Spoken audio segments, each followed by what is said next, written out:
Today I'm going to show you how to use a layer mask to blend two images together. So I've got these two images here, a white flower on top and a pink underneath, and I want to blend those two images into one. One thing I can do is reduce the opacity. That's the easiest, but here I have no control over how much of the image on top is showing through to the image on bottom. So I'm going to use a layer mask so I can gain some of that control back. To create a layer mask, go down to the bottom of your layers panel and click on Add Layer Mask. And you want to make sure that you're in the top layer when you do that. The layer mask is white, and that means that it is revealing everything underneath it. It's actually called Reveal All, and it just is revealing everything underneath it. As soon as I start to paint on top of this, with, let's say I get my brush in black and I just start painting, then it is covering up what is on top and revealing what is underneath. So that is also another way that I can reveal or blend the two images together.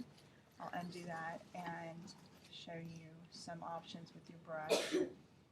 If we take it up a little bit larger and turn the hardness all the way up, you can see that I do now have some control here, and I can get those two images blended together, but there's that sharp line between the two, and I don't like that. So I'm going to undo that, and I'll come back up, turn the brush down just a little bit, the size, and I'm going to take the hardness down to about a medium. And now I can start painting in where I want the other one to show through. And that's a nice way to do it, but you still just have, even though the edge here is softer,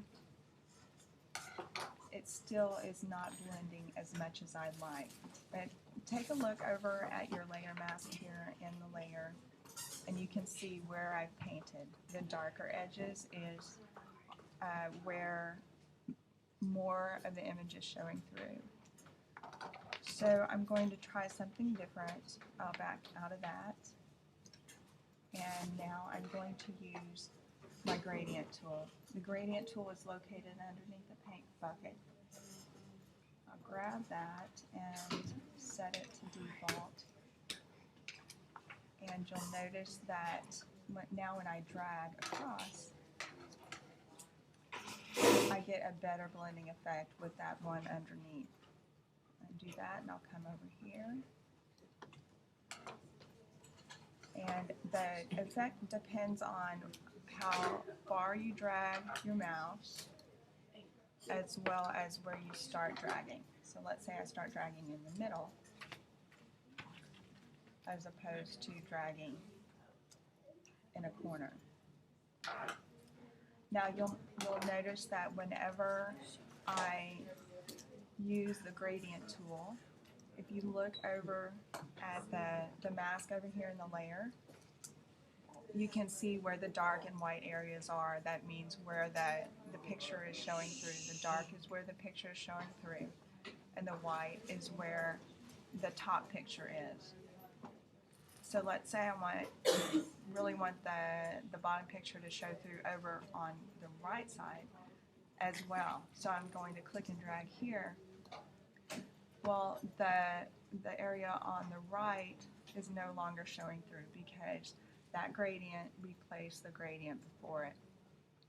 To be able to have, I'm going to undo that, and now I'm going to use a different setting so I can have both of those show through, and I can actually sort of build up the gradient effect. So what I'll do is choose the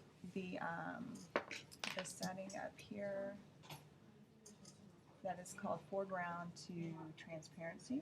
It's the second one from the left. And now when I use the gradient tool, I can just sort of click and drag and build up the areas that I want shown. And you can look over here at the mask and see that now those black areas where I've been building up have remained. They're not being replaced. You can also try some different effects by changing the top color to a more gray color and seeing how that affects your image.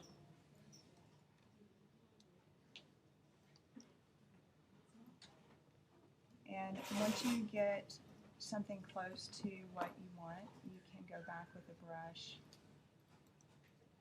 and making sure that you've got a soft brush here. And you can change the opacity here if you like. And sort of paint in some more of that image from underneath. Change the opacity down a little bit more here.